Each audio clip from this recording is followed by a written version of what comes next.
Hi, this is Miranda again for Speaking Through the Fog. If you've gotten this far, you know that it's the You Don't Look Sick mini-series, and I'm talking about my symptoms. Last time I talked about uh, passing out, and so this one kind of relates to that in a way. I've been having a really bad trouble with my words. It's probably one of the things that people notice the most about me now, as far as my sickness goes. I first started noticing that maybe something was going on with it when I was at work, and I would sometimes, and it wasn't very often, and it wasn't worrisome enough at first that I thought maybe it might have been related to what was going on with me, but I wasn't entirely sure. And it was, every once in a while I'd slur a little bit, a word, or stutter, or have a hard time like thinking of what I wanted to say, or I would say the wrong word. And a good example of this is actually a meme I saw online, and they said I have brain frog, and then they're like, I mean fog. Why would I say frog? That's ridiculous. It's brain frog. I mean fog. And that's exactly what I do sometimes. Sometimes I'll just like throw in an extra letter or say a different word than what I was trying to.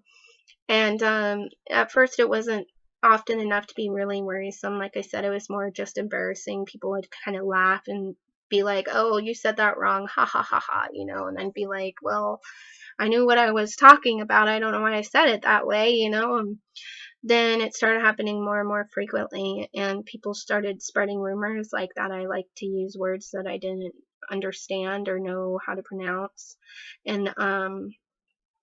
And to be impress people, and they even said that maybe I was drinking on the job because I was kind of slurring and stumbling around, not really aware of my body and stuff, so I looked like I was drunk, but I wasn't. So I totally could see how. So when I had Ashlyn, my second daughter, my health had been steadily kind of going down, but it was really steady and kind of slow. And then I had my second daughter, and I was like, it went down really fast. So I was sick enough after my second daughter that I wasn't able to go back to work. But my words were not that bad until I passed out one time, and I came out of it, and I was slurring and had a hard time forcing my words out.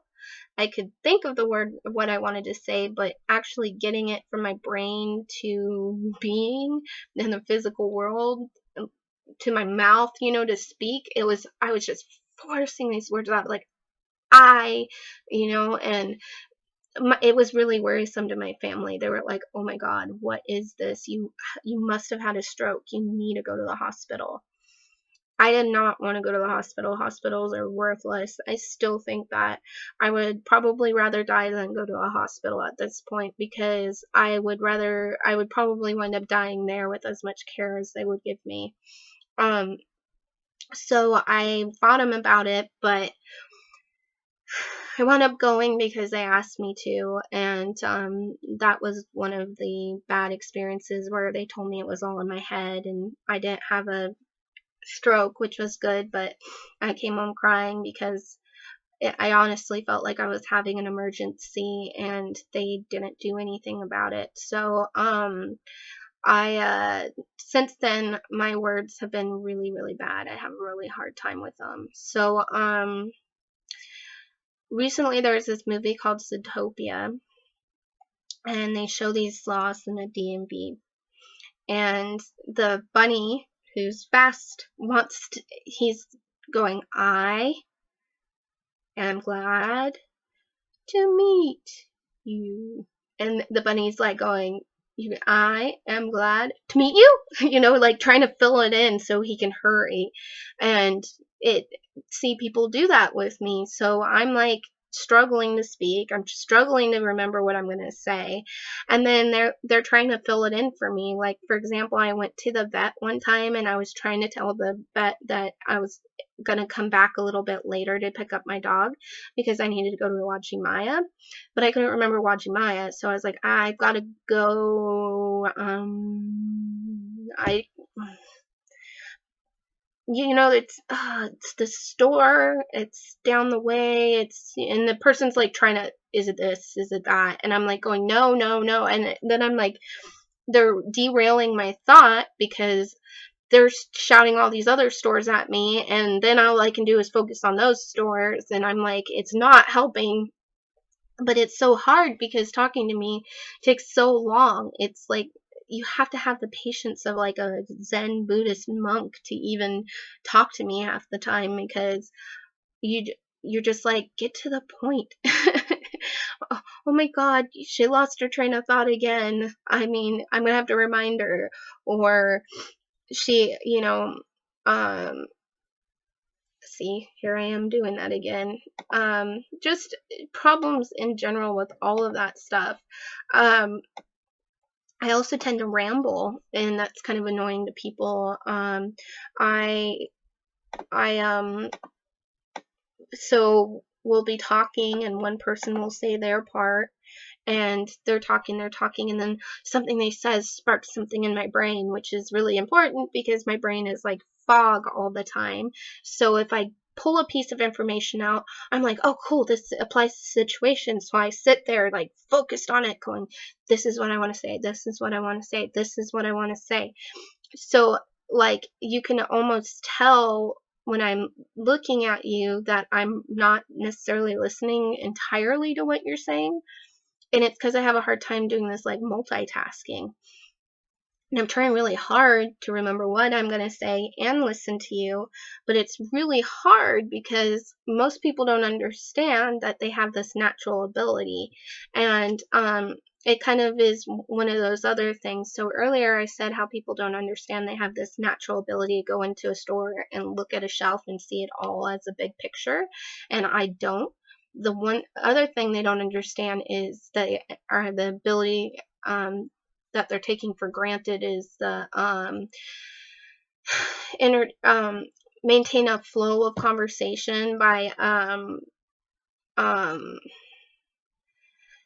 they can abbreviate. They're paying attention to what they want to say, they're paying attention to what the other person is saying, they can change what they're going to say if the conversation itself changes. It's they have this like fluidity towards their language. Me, I don't have that. I can only like think of one thing at a time. I usually lose what I'm going to say. The other person talking, if I have something I need to say, a lot of times that whatever they say after that, it's like hard for me to exactly remember, and I can't change what I'm going to say based on the conversation. So sometimes my thought doesn't have to do where the conversation has led at this point, but I'm going to have to throw it out anyways because it's all I got, kind of thing. So I also, once it's my turn, I'm like super excited that I get to talk, so I'm start telling my story. Well, a lot of times I'm talking and then my brain starts slowing down, and so then I'm still talking and I'm not really listening to my brain's not going, hey, you need to stop talking about this, or you're talking about yourself a lot, and by the time my brain catches up to what I'm saying, I'm going, oh my god, I've talked for 5 minutes and said everything that's gone through my mind, and talked about myself and not asked anything about them, and I've been rambling, and I stop abruptly. Usually there's like, and yeah, so that happened. That was cool. And the person is looking at me like I'm crazy. They're like, wow, this has been a interesting conversation kind of thing. So yeah, people don't understand what it's like to lose language, because it's, words have so much power. People can use words to change people's minds. They can use words to influence people. I mean, if you're a good presenter and speaker, you can make people believe in you and the things you're saying. So for me to lose that ability and to sound like Forrest Gump at times, or Elmer Fudd, or it, it makes me feel very stupid in ways. I used to be very proud of it, how intellectual and articulate I was. And then, I lost this ability to speak. And there for a long time, I just kind of forgot that I was able to, I was smart, I guess. I was curious, and that I can carry on a smart conversation and stuff. And it was through talking to people through the pen pal site that I kind of remembered, oh yeah, I'm not stupid. I can talk. It's just this block in my brain, basically. And my dad kind of said, on one of my appointments that and I thought my dad was totally annoyed by all this. I say and and all this stuff more than anybody, and he is like super impatient. Like he hates it. He'll be like, Miranda, instead of saying just stop talking. I'm like, well, I don't know why I'm doing that. I'm just doing that because I'm trying to pull it up. Well, just stop, and so when we went into a doctor's appointment and he had brought up how hard it was for me to speak and how heartbreaking it was for him to see me forcing myself to try to like push a thought out, and how he can see how hard it is for me to, and how much I tried to maintain being normal and having normal conversation, and how heartbreaking it is as my father.